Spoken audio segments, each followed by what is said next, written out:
Hello and welcome.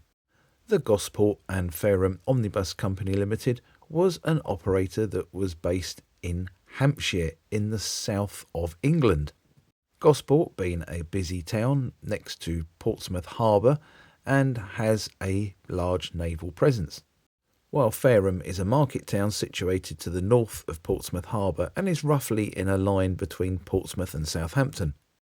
With a fleet at one time holding only 50 buses, the Gosport and Fareham Omnibus Company Limited was the National Bus Company's smallest company. The Provincial Tramways Group introduced horse trams to Gosport in 1882 and commenced electrification in 1906 and operated buses for a short period before World War I. To meet competition from new bus operators, Provincial replaced the trams with buses and introduced new routes. The last tram ran in 1929. Because of the Act which set up the company restricted its area of operation, the buses were licensed to the Provincial Traction Company Limited, the controlling company.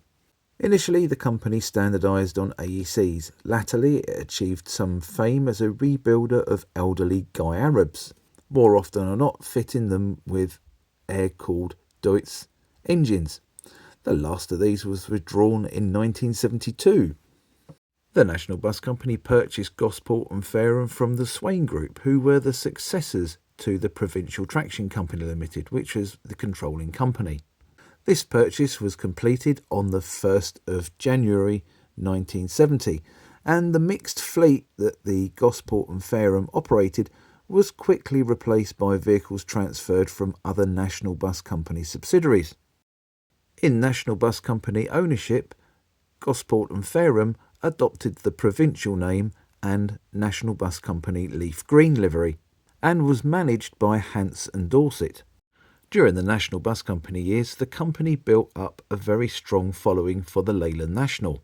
Now, the National Bus Company didn't last forever, and by 1985 the writing was well and truly on the wall. With the Transport Act, the nationalised bus industry came to an end on the 26th of October 1986.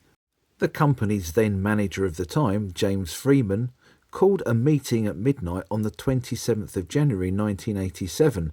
This was so all the drivers could be available at the end of services, and his proposal was for the employees to buy the company.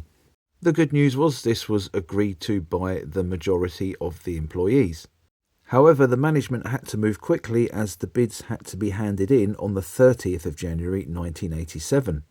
But by the 11th of February 1987, the company had passed over to the busmen who were working at the company. A very successful management and operator company buyout. This saw the company rechristened People's Provincial and had a distinctive new livery of emerald green, which was to represent the old Provincial Bus Company, and cream, which represented the new company. Red wheels became a feature of the company's images, as well as newly painted bus stops, which featured the green poles and the red bases, and apparently there's still a few of these around today. The People owned Provincial for 8 years. During the time, the company grew and its operating territory spread wider than the original companies. I remember seeing People's Provincial buses operating in Portsmouth, and they were operating open-top double-decker buses. However, one of the problems when a company is successful, it tends to attract the attention of investors. And one of these investors was the First Group, who acquired People's Provincial in 1995. Now, at the time, the buses in Portsmouth was certainly anything other than simple. Stagecoach had acquired Southdown and also Portsmouth City Bus. However, the Monopolies and Mergers Commission weren't particularly happy with this and forced Stagecoach to sell off most of its Portsmouth operations, and these were sold to Transit Holdings in 1991. This also passed to First Group, a year after it bought People's Provincial in 1996. First Group would later go on to acquire Southampton City Bus and Southern National, and the companies were all combined to form First Hampshire and Dorset. So much for the Monopolies and Mergers Commission.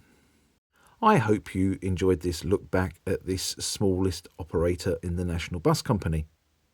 If you did, please like and share this video, and don't forget to subscribe to my channel so that you don't miss my future releases in this and my other series as well.